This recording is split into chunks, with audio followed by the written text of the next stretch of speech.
In 1794, a French botanist discovered a peculiar seed in an ancient Egyptian tomb. Could it still grow?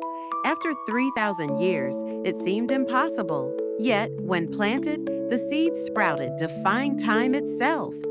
How could a seed remain dormant for millennia? Nature's mystery unfolded as scientists realized seeds could pause life, waiting for the perfect moment.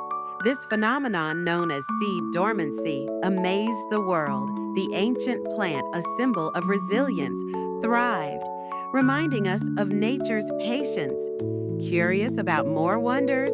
Hit the like button, subscribe, and leave a comment to support us.